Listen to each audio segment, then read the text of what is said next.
Ako po si Mrs. Relisa Santos Lucena. Kami mag-asawa po ay galing pa po ng Maynila from Pasay. At kami po ay naandito dahil hinahanap po namin ang aming anak na si Alicia Jasper Lucena.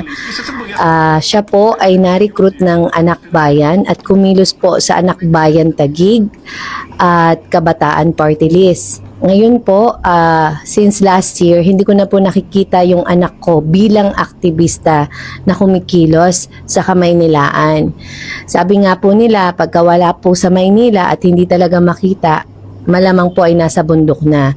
At meron po siya sa isa sa kanyang mga kasama na nagsabi na dito nga daw po sila sumampa sa Mindoro. Kaya po nagbabakasakali po ako na dito manawagan at dito lumapit nang sa ganun po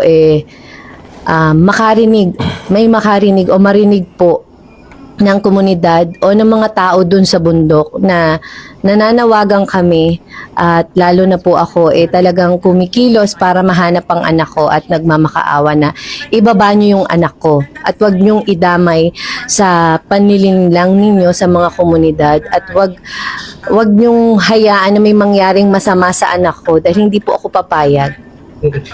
Ma'am Isay, ano po ang tawag ninyo doon sa inyong anak na nawawala? Ang kanya pong ay nickname sa bahay namin ay AJ. Si AJ. So si AJ po ay ilang taon na sa ngayon? Si AJ po ay 24 years old na po.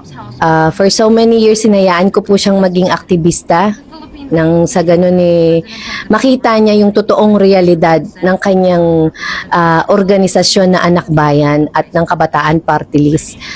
At akala ko po na itong mga organization na to at party list, meron po silang moral ascendancy na yung may mga sakit o may mga hindi magandang kondisyon na kabataan na nire-recruit nila ay hindi nila hahayaang sumampa sa bundok, lalo na kung makakasama ito sa katawan, sa pag-iisip, at sa kanilang emosyon.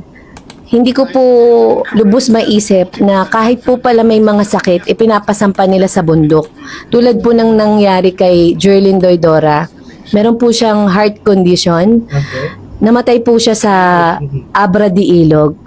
Isipin nyo, yung bata na punong-puno ng pangarap, ginawa nyong NPA o in-expose nyo lang dito sa mga NPA. At ano nangyari? Nung namatay yung bata, iniwan nyo. So ngayon po, Ma'am Isay, para maging ito pong si AJ ay nag-aaral noong pumasok dito sa grupong ito. Yes po. Si AJ po ay na-recruit nung siya ay 16 years old. 16 years old pa lang. Sa FAU Moraita. Siya po ay grade 11 Humestrand. At bago po siya pumasok, buong buo yung pangarap niya na maging isang psychologist. At ang alam ko, wala naman pong recruitment ng NPA o CPP-NPA sa mga universities, lalo na po private.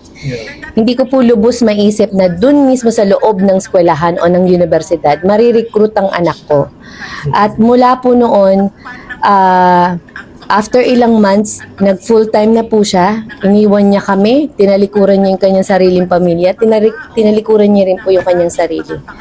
Sa pananaw po ninyo or sa pagkakaalam po ninyo, ano kaya ang naging rason ni AJ, no, na siguro kung nababahagi sa kanyang mga nakausap ninyong kaibigan, kakilala, ng pagsama niya ng tuluyan dito sa mga nababanggit po ninyo? Naniniwala po ako na walang anumang rason kundi ang kanilang indoctrination and radicalization o yung tinatawag nilang terror grooming.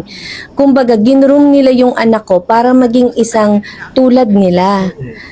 Ginroom nila yung anak ko para kamuhian ng sarili niyang pamilya, para mailayo nila sa amin.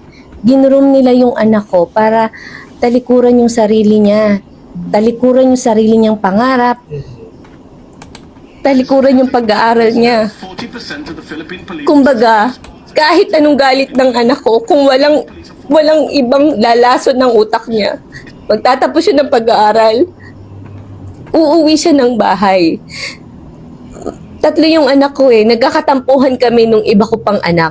Pero dahil hindi sila na-radicalize at hindi sila na-indoktrinahan nitong mga komunistang grupo, itong mga CPP-NPA tulad ng Kabataan Party List ng Anak Bayan, yung anak ko kahit nagtatampo siya sa akin o nagagalit siya, umuwi siya ng bahay, magtatapos na po ng pag-aaral ngayon. Yun po, kumbaga, kung wala pong ganitong panlilinlang o deceptive recruitment, wala pong mga kabataan ng mag-NPA. Ngayon po, sa pagkakaalam po ninyo, Ma'am Isay, ano po ang or nabanggit ninyo kanina na si Ms. Doidora, no, ay isa sa mga naging biktima po nito. Nagkaroon ba ng pagkakataon na nagkita or na magkasama sila or magkakilala ba sila nung sila ay nag-aaral? Hindi po, sir. Kasi si AJ po ay year 2018 nag-senior high school. And I think si Doidora baka bago na lang po yan eh. Opo. Kasi siya ay fresh. Ano na rin po, graduating na po siya ng college. Siguro nagtag po sila pero I think magkaiba sila ng location. Okay. So ngayon po ay sa palagay ninyo, si AJ ay nandito sa Occidental Mindoro.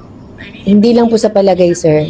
Alam ko po na andito siya. O alam ko po ini-expose siya dito sa kabundukan kasi yun po yung nararamdaman ko at saka ito po yung pinakamalapit na bundok na pwede nilang pagkilusan at higit sa lahat magkakaroon po ng anniversary tulad po ng ginawa nila sa mga kabataan nung anniversary nila nung December.